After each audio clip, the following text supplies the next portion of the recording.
أسألك يا الله بأنك الواحد الأحد الصمد الذي لم يلد ولم يولد ولم يكن له كفوا أحد أن تغفر لي ذنوبي إنك أنت الغفور الرحيم আলহামদুলিল্লাহ, সমস্ত প্রশংসা আল্লাহ সুবহানাহু ওয়া তাআলার জন্য, যিনি আমাদেরকে শাওয়াল মাসের শেষ জুমায় গত জুমার ন্যায় আবার উপস্থিত করে দিলেন। আমরা সে মহান রবের দরবারে উঁচু কণ্ঠে শুকরিয়া আদায় করি। আলহামদুলিল্লাহ। রব্বানা লাকাল হামদ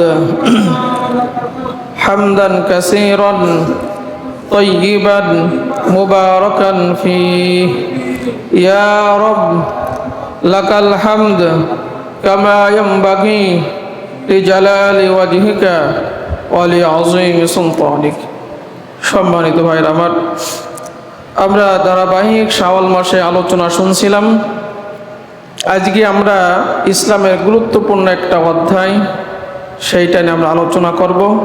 সেটা হচ্ছে বিবাহ। ঈদের পরে বিবাহ বেশি হয় না? এই সময়টা শাওয়াল মাসে কোনো কোনো হাদিসে পাওয়া যায় শাওয়াল মাসে বিবাহ করা সুন্নাহ। এই বিবাহ আমাদের জীবনে একটা গুরুত্বপূর্ণ অধ্যায়। এ সম্পর্কে কোরআন এবং হাদিস কি বলে, আমাদের অজানা বিষয় কি আছে, সেইগুলো আজকে আমরা জানব। এবং শরীয়ত সম্মতভাবে আমাদের যাতে ছেলে মেয়েগুলো বিবাহে বন্ধনে আবদ্ধ হতে পারে, সেই ব্যবস্থাও আমরা আমাদের পক্ষ থেকে তৈরি করতে হবে। বিবাহকে সহজ করতে হবে যাতে জিনা কোটিং হয়ে যায়। বর্তমান বিবাহ কোটিং হয়ে গেছে, জিনা বেবিচার এটা সহজ হয়ে গেছে।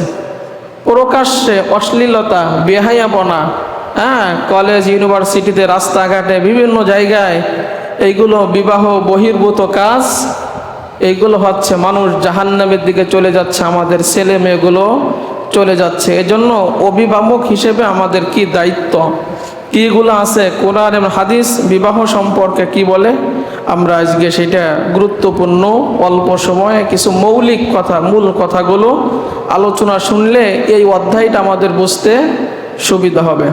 তা আমরা যারা এই পর্যন্ত বিবাহ বন্ধন আবদ্ধ হয়েছি, আমাদের প্রত্যেকের দাম্পত্য জীবনটাকে আল্লাহ তাআলা কবুল করুক, আমরা বলি আমিন। এর মধ্যে আল্লাহ তাআলা বরকত, কল্যাণ, আল্লাহ রাব্বুল আলামিন আমাদের সুখময় জীবন দান করুক, আমরা বলি আমিন। এর মধ্যে যদি কোনো ভুল থেকে থাকে আল্লাহ রাব্বুল আলামিন সেইগুলো মাফ করে দেন। এজন্য বিবাহ হচ্ছে মুহাম্মদ রাসূলুল্লাহ সাল্লাল্লাহু আলাইহি সাল্লামের গুরুত্বপূর্ণ একটা সুন্নাহ। এর মাধ্যমে দিন পরিপূর্ণ হয়। বিবাহের মাধ্যমে দিন কি হয়? পরিপূর্ণ হয়।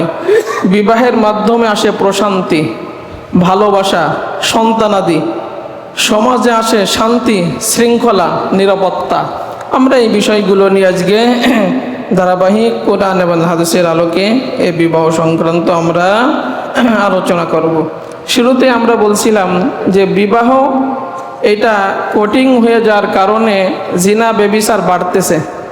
জিনা বেবিচার, অশ্লীলতা, বেহায়াপনা এটা বাড়তেছে। এর জন্য বিবাহকে সহজ করা, যাতে জিনা বেবিচার কে যায়, কমে যায়।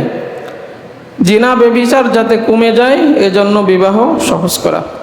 যাই হোক, মুহাম্মদুর রাসূলুল্লাহ সাল্লাল্লাহু আলাইহি সাল্লাম বিবাহ সম্পর্কে প্রথমে যে হাদিসগুলা বর্ণনা করেন, আমরা সেইগুলো ধারাবাহিকভাবে আমরা শুনব। প্রথমে আমরা কিছু ভূমিকার কথা বলছিলাম যে জিনা বেবিচার দেখেন আমাদের সমাজে আমরা দেখি, রাস্তাঘাটে বিভিন্ন জায়গায় গোপনে হোক প্রকাশ্যে হোক জিনা বেবিচার। এটা এতটা ইজি হয়ে গেছে, সহজ হয়ে গেছে, আল্লাহর শাস্তি আমাদের মাঝে আসতেছে অনার্গুল এদের কারণে। এজন্য আমরা যদি আমাদের ছেলে মেয়েদের ক্ষেত্রে সমাজে বিবাহটা আমরা সহজ করতে পারি, তাহলে কিছুটা হলেও এই জিনা বেবিচার দূর হয়ে যাবে। এজন্য বিবাহকে সহজ করা, জিনা বেবিচার কোটিং হয়ে যাবে। আমাদের সমাজে দেখেন বিবাহ কোটিং আমরা কেমনে করছি, দুটো জিনিসের মাধ্যমে আমরা বিবাহ কোটিং করছি। তার মধ্যে একটা হচ্ছে মহরানা। আমাদের সমাজে একটা নিয়ম যে বিবাহ মোহরানা মুরব্বীরা ধার্য করে দেয় 5 লাখ 10 লাখ না হলে, এটা হচ্ছে না। এই নিয়ে মারামারি গ্যাঞ্জাম ফাসাদ, এমনকি বিয়েও ভেঙে গেছে। ইতিহাস আছে না? ইতিহাস কিন্তু আছে যে আমি যেটা বলছি 4 লাখ এ না হলে বিয়ে হবে না, এরকম কিছু মাতবার পরিবারে থাকে না? নিজের পরিবারে না থাকলেও কিছু দুলাভাই আছে, হ্যাঁ, আত্মীয় স্বজন আছে, তারা বেঁধে দিয়েছে আমি যেটা বলছি এইটা হলে হবে, নতুবা হবে না। কত বিবাহ রাগারাগি করে এই মোহরানা নিয়ে ভেঙে গেছে, অহরহ ভেঙে গেছে, চিন্তা করছেন? অথচ নবীজি বলেন ওই বিবাহ উত্তম যে বিবাহের মধ্যে, ওই বিবাহের মধ্যে বরকত আছে যে বিবাহে মোহরানা কম ধার্য করা হয়। ওই বিবাহের মধ্যে কি আছে? বরকত আছে যে বিবাহের মধ্যে মোহরানা কি করা হয়? মোহরানা কম ধার্য করা হয়। মোহরানাটা এমন ধার্য করতে হবে যাতে ছেলে অনায়াসে ওইটা আদায় করতে পারে। কিন্তু আমাদের সমাজে একটা নিয়ত থাকে, যদি মেয়ে ছেড়ে দেয় এককালীন কিছু টাকা পাবো, নিয়ত কিন্তু এইটা। তার মানে শুরুতেই কি গরমিল নিয়ত, কিন্তু যে তারা দুইজনে সংসার আদি ঠিকমতো করুক সেই ব্যবস্থা আমরা করি। আমরা এইটা না করে নিয়ত করি যে যদি কোনোদিন ছেড়ে দেয় এককালীন কিছু টাকা পাবো। চিন্তা করেন, আল্লাহ তো ওই সংসারের মধ্যে বরকত দিবে। অশান্তি, অকল্যাণ, অমঙ্গল তো শুরুতেই আল্লাহ রাব্বুল আলামিন ঢুকাই দিচ্ছে। এজন্য কঠিন করার একটা কাজ আছে এইটা, এজন্য এটাকে সহজ করা। অথচ আমরা হাদিসে দেখছি নবীজি মুহাম্মদ রাসূলুল্লাহ সাল্লাল্লাহু আলাইহি সাল্লাম এক ব্যক্তিকে বিয়ে পড়াইছেন, বিয়ে পড়াই দিছেন, তার পরনের একটা লুঙ্গি ছাড়া আর কিছু নাই, পরনে একটা লুঙ্গি ছাড়া আর কিছু নাই, এমনকি লোহার একটা আংটি তাও নাই। নবীজি বললেন তোমাদের উভয়কে আমি বিবাহ পড়াই দিলাম, মোহরানা হিসেবে ধার্য করলাম এই ছেলের কোরআনের যে কয়টা সূরা মুখস্থ আছে বিয়ের পরে তার স্ত্রীকে সেই কয়টা সূরা মুখস্থ করাই দিবে। এই সমাজে যদি আমরা এটা বলি যে ছেলের টাকা পয়সা নাই, এমনি প্রতিষ্ঠিত না হতে পারলে কপালে বিয়ে নাই, ছেলে যদি প্রতিষ্ঠিত না হয়, হ্যাঁ, চিন্তা করে দেখেন, আল্লাহু আকবার। এই জামানায় যদি এখন বলা হয় যে আবার কোরআনের 10টা সূরা মুখস্থ আছে, এইটা আমার মোহরানা, কারণ কোরআনের মূল্য কেউ দিতে পারবে?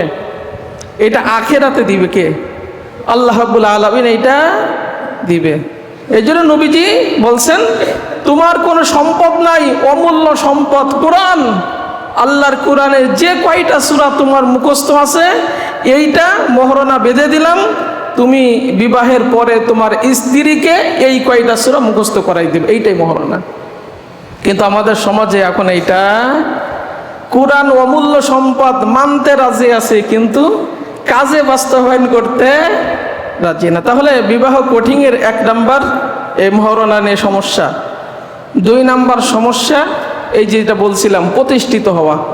একটা ছেলে প্রতিষ্ঠিত হইতে হইতে চাকরি পাইতে পাইতে 35-30 বছর ওভার হয়ে গেছে। এবার বলেন এই যে তার যে জৈবিক চাহিদা, এই যে 30 বছর 35 বছর এর মধ্যে যদি কোথাও জিনা ব্যভিচার এইগুলো করে থাকে, তাহলে পিতা মাতাও যদি এটা বিবাহ না দেয় আর সমাজ যদি এইটাকে আবদ্ধ করে রাখে, এই প্রতিষ্ঠিত হওয়ার ফান্দে ফেলে যত গুনাহ হবে সবগুলো ওদের আমলনামায় যাবে। এই ছেলে মেয়েগুলো প্রতিষ্ঠিত হওয়ার নাম করে এই যে বিবাহ আমরা আটকায় রাখি, যারা আটকায় রাখে, অভিভাবক বলেন আর সমাজ বলেন, প্রত্যেকের আমলনামায় এরা যদি কোনো জিনা করে সমস্ত জিনাগুলো তাদের আমলনামায় যাইতে থাকবে। এই জন্য আমাদের সমাজ এরকম হয়ে গেছে, মেয়ে বলেন আর ছেলে বলেন, মেয়ে এখন আমরা দিনদার না দেখে, ছেলে দিনদারিত্ব না দেখে এইগুলো আমরা করে ফেলি। এই জন্য বলা হয়েছে বিবাহকে সহজ করা, তাহলে জিনা ব্যভিচার কি যাবে? দূর হয়ে যাবে। বিবাহ সহজ করতে হবে। আল্লাহ রাব্বুল আলামিন জিনার কঠিন হয়ে যাওয়ার জন্য বিবাহের মাধ্যমে জিনা যদি দূর হয়ে যায়, কারণ জিনার যে ভয়াবহ শাস্তির কথা কোরআনে আসছে, আল্লাহ রাব্বুল আলামিন বলেন ওয়ালা তাকরাবুজ জিনা ইন্নাহু কানা ফাহিশা, তোমরা জিনার নিকটবর্তী হবে না। জিনা হয় এমন কোনো কাজ তোমরা করবা না, জিনার কাছেও তোমরা যাবা না। কারণ মুহাম্মদুর রাসূলুল্লাহ সাল্লাল্লাহু আলাইহি সাল্লাম বলেন যারা প্রকাশ্যে জিনা ব্যভিচার সুদি কারবার করে তারা নিজে আল্লাহর শাস্তি ডেকে আনে। চিন্তা করছেন, যারা প্রকাশ্যে জিনা ব্যভিচারে লিপ্ত হয় এবং সুদি কারবার করে এরা সমাজে কি করে আল্লাহর শাস্তি বা রাষ্ট্রে আল্লাহর শাস্তি নিজে ডেকে নিয়ে আসে। এই জন্য নবীজি বলেন যে জিনা ব্যভিচার প্রকাশ্যে যখন হবে, সুদি কারবার প্রকাশ্যে যখন হবে, তখন ওই সমাজে আল্লাহ রাব্বুল আলামিন এমন কিছু রোগ দিবেন যে পূর্বের মানুষ ওই রোগের কথা জানতো না।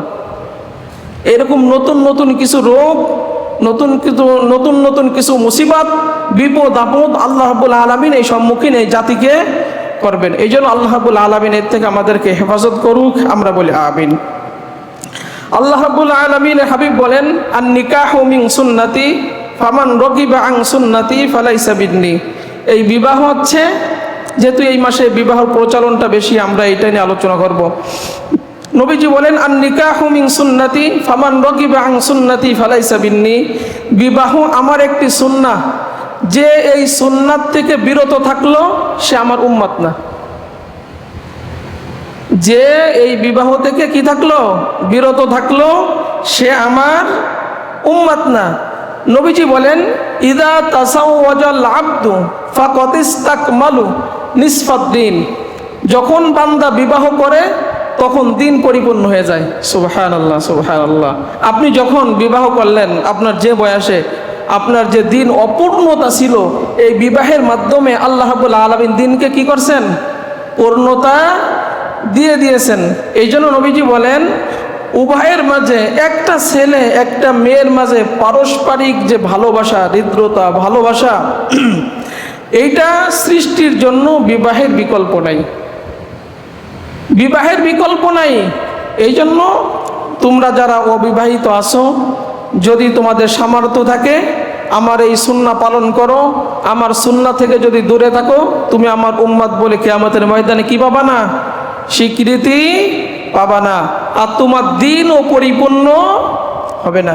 এ সম্পর্কে আল্লাহ রাব্বুল আলামিন কুরআনুল কারীমে বলেন, অমিন আয়াতিহি আন খালাকা লাকুম মিন আনফুসিকুম আজওয়াজাল লিতাসকুনু ইলাইহা ওয়া জাআলা বাইনাকুম মাওয়াদ্দাতাও ওয়া রাহমা। আল্লাহ রাব্বুল আলামিন সূরা রুমের 21 নম্বর আয়াতে বলেন যে আমি আল্লাহ রাব্বুল আলামিন তোমাদের থেকেই তোমার জীবন সঙ্গিনীকে আমি আল্লাহ রাব্বুল আলামিন সৃষ্টি করছি, যাতে তোমরা প্রশান্তি লাভ করো, তাদের কাছে যে তোমরা যাতে প্রশান্তি লাভ করো, এবং তোমাদের মাঝে আমি আল্লাহ রাব্বুল আলামিন প্রেম, ভালোবাসা, আদর, স্নেহ, মায়া, মমতা আমি রব্বুল আলামিনের পক্ষ থেকে সৃষ্টি করে দিছি। এই আয়াতের থেকে আমরা একটা জিনিস পাই যে আল্লাহ তাআলা আমাদের সহধর্মিণী, জীবন সঙ্গিনীকে আমাদের থেকে সৃষ্টি করছেন। এই জন্য নবীজি বলেন যে বাম পাজরের বাঁকা হাড্ডি দিয়া আল্লাহ রাব্বুল আলামিন নারীদেরকে কি করছেন, সৃষ্টি করছেন। তোমরা নারীদেরকে নসিহত করতে থাকো, উপদেশ দিতে থাকো। বাম পাজরের বাঁকা সবচেয়ে উপরে যে বাঁকা হাড্ডি, ওই বাঁকা হাড্ডি দিয়ে আল্লাহ রাব্বুল আলামিন নারীদেরকে সৃষ্টি করছে। অতএব নারীদের যদি কোনো কিছু অপছন্দনীয় কোনো কিছু আচরণ দেখো, তাদেরকে উপদেশ দিতে থাকো, উপদেশ দেওয়ার মাধ্যমে তাদেরকে ঠিক করো। যদি তাদের উপদেশ না দাও, ওরা যেহেতু বাঁকা, উপদেশ না দিলে বাঁকা বাঁকাই থেকে যাবে।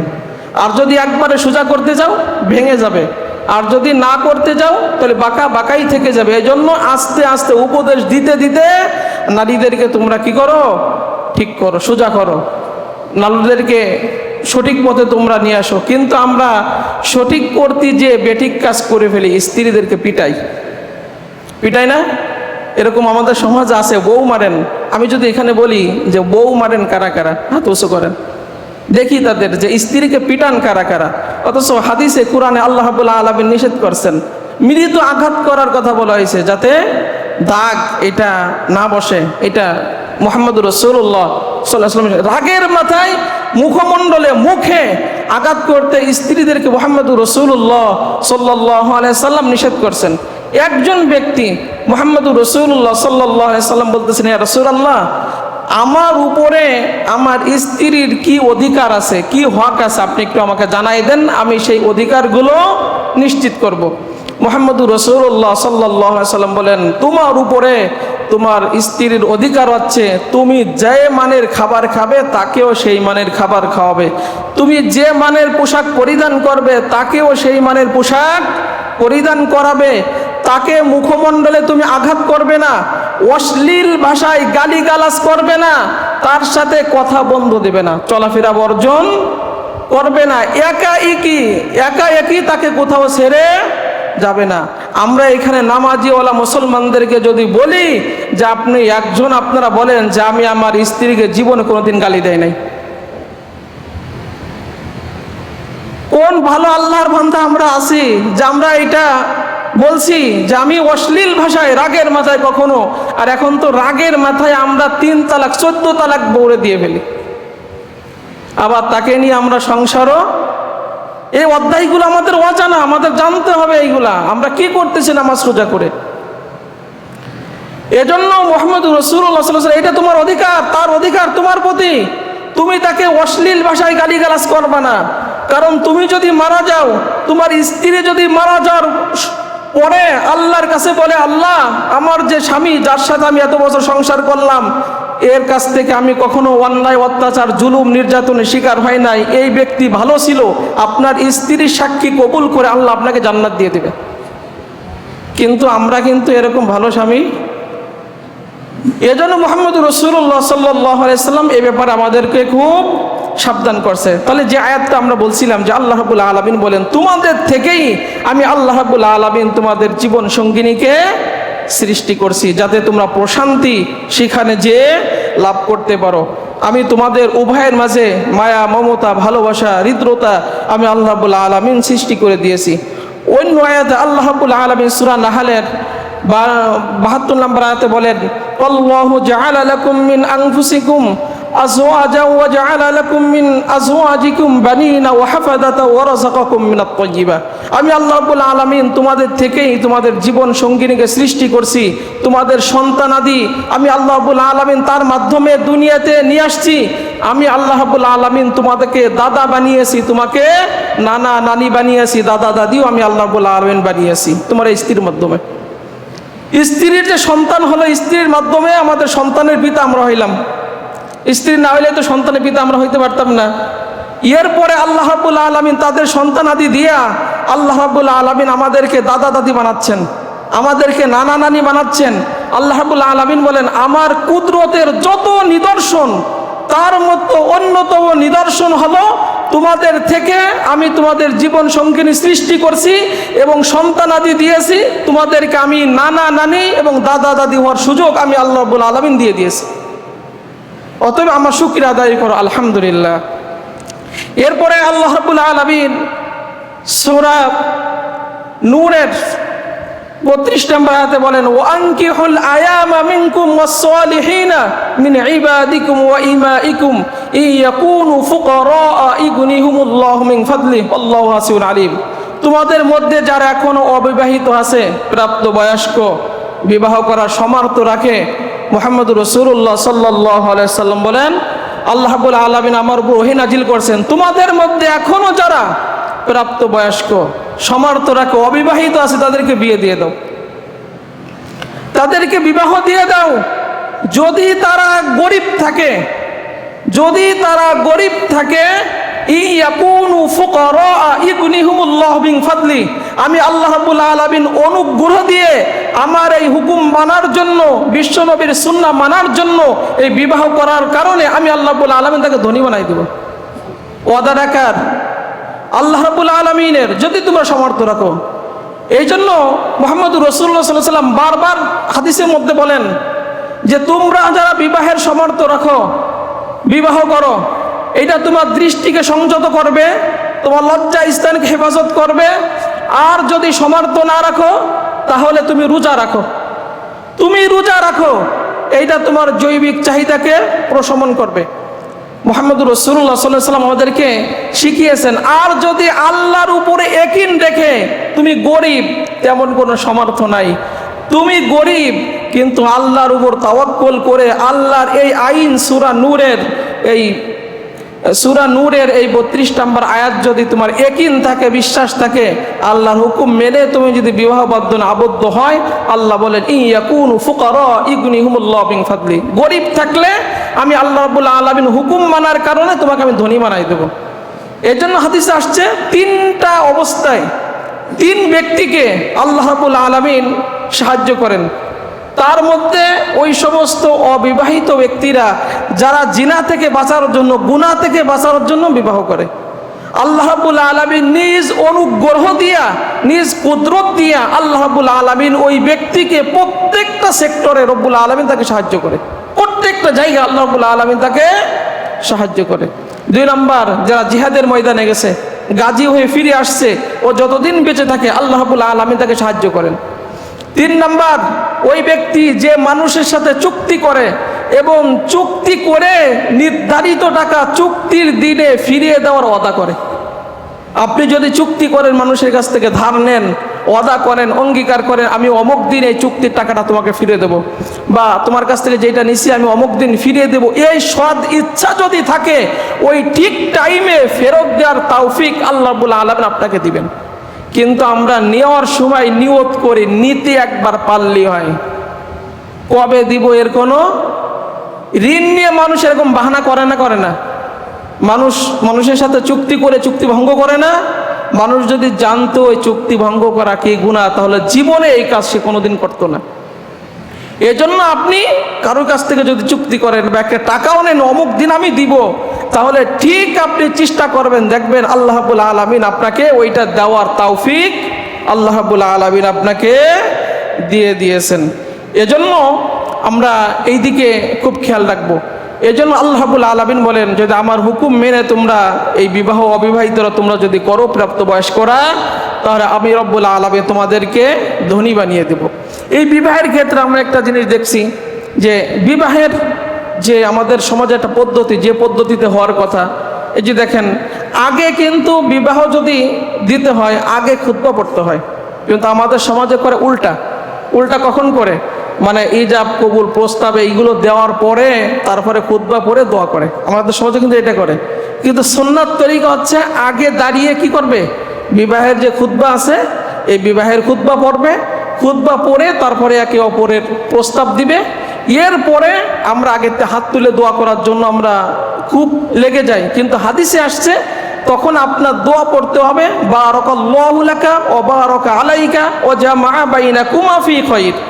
আমরা এই পদ্ধতি অনুসরণ না করে আমরা আমাদের মতন করে এটা সাজিয়ে ফেলি, বারাকাল্লাহু লাকা ওয়া বারাকা আলাইকা ওয়া জামাআ বাইনাকুমা ফি খায়র। আপনি উভয়ের জন্য দোয়া করলেন, আল্লাহ তোমাদের যে দুইজনকে এখন আল্লাহর বিধান মেনে তোমরা একত্রিত হইলা, বিবাহ বন্ধন আবদ্ধ হইলা, আল্লাহ রাব্বুল আলামিন তোমাদের উভয়ের মধ্যে কল্যাণ দান করুক, উভয়ের মধ্যে আল্লাহ বরকত দিক, তোমাদের দাম্পত্য জীবনকে আল্লাহ রাব্বুল আলামিন সুখময় করুক। হাদিসে এই দোয়াটা আসছে, আমরা সেইটার বাড়ির কাছে না যে আমরা অন্যগুলো করে ফেলি। আর সবচাইতে বড় যে সমস্যা, আমরা শরিয়ত বিরোধী কাজ করি। বিবাহ আমাদের একটা সামাজিক ধর্মীয় অনুষ্ঠান, এর মাধ্যমে আল্লাহ এবং আল্লাহ রসুলের হুকুম পালন হচ্ছে, দিন পরিপূর্ণ হচ্ছে, রসুলের সুন্নাহ পালন হচ্ছে, কিন্তু আমরা এখানে বিপদ আপদ বালা মুসিবত আমরা ডাইকে নিয়ে আসতেছি গান বাজায়া। আমি বারবার আপনাদেরকে বলি, কিন্তু আপনারা তো শোনেন না। চিন্তা করেন, হুজুরের বলার দরকার, হুজুর বলুক, আমাদের করার দরকার আমরা করি। ক্ষতিটা যে কি হচ্ছে কোরআনের চোখ লাগাই আমি দেখতেছি, আপনি তো দেখতেছেন না। সমাজের কি হচ্ছে এটা তো আপনি বুঝতেছেন না। মুহাম্মদুর রাসূলুল্লাহ সাল্লাল্লাহু আলাইহি সাল্লাম বলেন, আল্লাহ রাব্বুল আলামিন আমাকে বিশ্ববাসীর জন্য রাহমাতাল লিল আলামিন হিসেবে পাঠিয়েছেন এবং আমাকে নির্দেশ দিয়েছেন, হাবিব আপনাকে রাহমাতাল লিল আলামিন হিসেবে দুনিয়াতে পাঠালাম।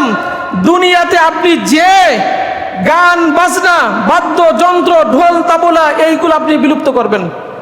তো নবীজি রাহমাতাল লিল আলামিন হিসেবে দুনিয়াতে এসে নির্দেশনা ছিল সমাজে কোনো গান বাজতে পারবে না, গায়ক গায়িকা আসতে পারবে না, ঢোল তাবলা বাজতে পারবে না, বাদ্যযন্ত্র এটা বাজতে পারবে না। এটা বিলুপ্ত করার জন্য মুহাম্মদুর রাসূলুল্লাহ সাল্লাল্লাহু আলাইহি সাল্লামকে আল্লাহ রাব্বুল আলামিন দুনিয়াতে পাঠিয়েছেন। কিন্তু আমরা সেই বিশ্ব নবীর উম্মত হইয়া এটা বিলুপ্ত তো দূরের কথা, এইটা আমরা কুমাচ্ছি না বাড়াচ্ছি।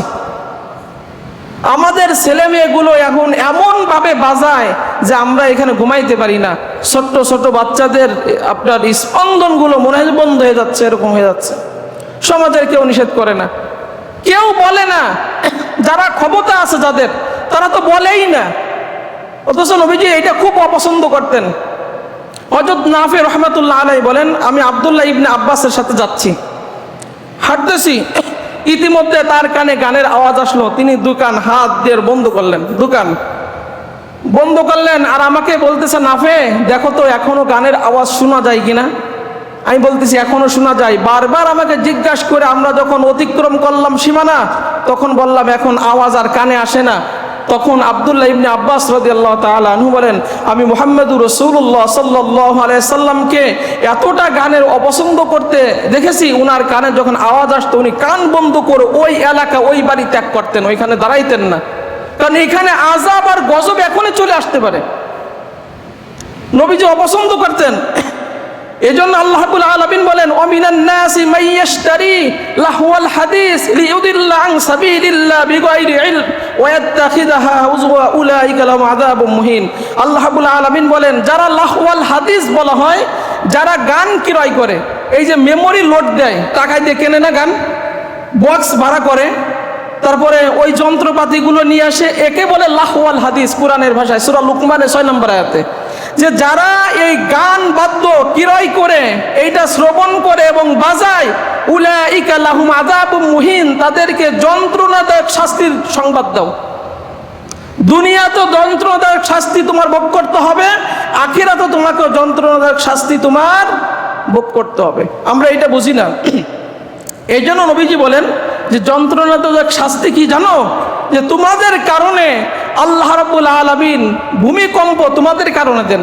এই যে ভূমিকম্প বর্তমান বেশি হচ্ছে, তোমাদের এই সমস্ত কারণে আল্লাহ রাব্বুল আলামিন ভূমিকম্প দিচ্ছেন।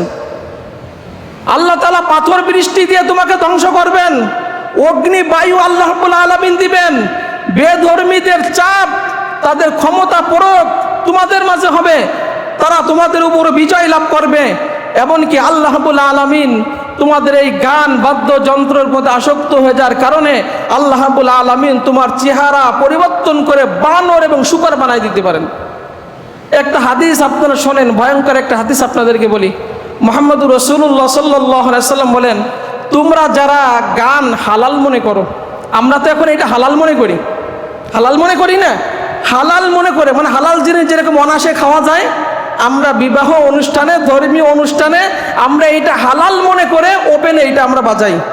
আমরা যারা হালাল মনে করে এটা গান বাদ্য শুনতেছি এবং বাজাচ্ছি, যারা শুনছি যারা বাজাচ্ছি, তাদেরকে হাদিসটা শোনাচ্ছি।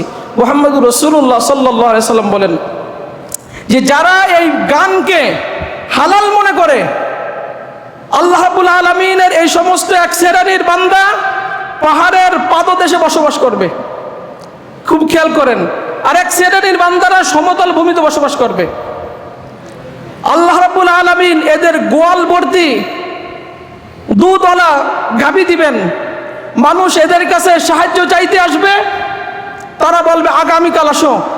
কিন্তু যারা গানকে হালাল মনে করে শ্রবণ করত, শুনতো, এইগুলো বাজাতো, সাপোর্ট করত, ওই রাতের মধ্যে আল্লাহ রাব্বুল আলামিন যারা পাহাড়ের ঢালে বসবাস করত, ওই পাহাড় ধসাইয়া আল্লাহ রাব্বুল আলামিন সবগুলোকে মেরে ফেলবেন।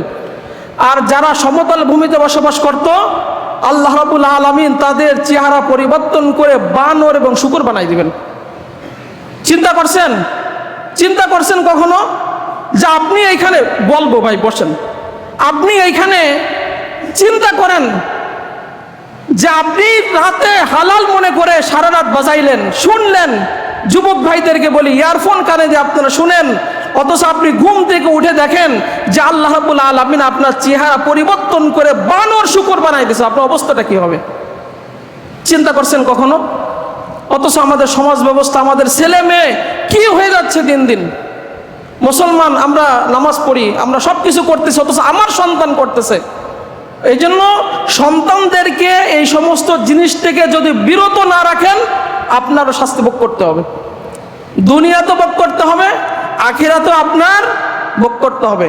এই জন্য আমি আমার এলাকায় বারবার আপনাদেরকে বলি, যে আমি কোরআনের চোখের চশমা লাগাইয়া দেখতেছি অবস্থাটা কি হচ্ছে, কিন্তু আপনারা তো শোনেন না। কেন শোনেন না? কোন জিনিসের আশা আপনারা এগুলো করতেছেন? মরণের কি ভয় আপনাদের নাই? আল্লাহ যদি আপনার চেহারা পরিবর্তন করে বানর শুকর বানায় দেন, অবস্থাটা কি হবে? এজন্য আমার মুরব্বীদেরকে বলবো, এলাকায় যাদের কথা পোলাপান শোনে, এই এলাকায় কোনো ছেলে ওপেনে যেন এগুলো না করে। এটা আপনারা নিষেধ করবেন কঠোরভাবে। যদি নিষেধ না করেন আপনি ওই দায়ী হবেন। আপনি দেখতেছেন দুনিয়াতে আমার চেহারা পরিবর্তন, শুকর বানর হচ্ছে না, কিয়ামতের ময়দানে অসংখ্য শুকর বানর কিয়ামতের ময়দানে দাঁড়ায় যাবে, মানুষের সুরত পরিবর্তন হয়ে যাবে। আপনি বলবেন, আল্লাহ এত বানর শুকর আসলো কোত্থেকে কিয়ামতের ময়দানে? এদের তো হিসাব নিকাশ হবে না। আল্লাহ রাব্বুল আলামিনের পক্ষ থেকে ঘোষণা দেওয়া হবে, বানর শুকর কেমনে হয়েছে জানো না? হাদিসে ইমাম সাহেব তোমাদের বলে নাই, শোনা নাই? তোমাদের বানর শুকরের চেহারা কেমনে হয়? এজন্য সংক্ষিপ্ত কথা, অনেক কথা ছিল, শুধু এতটুকু আপনাদেরকে বললাম। যেহেতু সামাজিক এই মাসে বিবাহটা আমাদের সমাজে বেশি হয়েছে, এই বিবাহ নিয়ে আমরা আলোচনা করলাম। আল্লাহ রাব্বুল আলামিন আমরা যতটুকুন শুনেছি ততটুকুন আল্লাহ রাব্বুল আলামিন আমাদের আমল করার তৌফিক দান করুক, আমরা বলি আমিন।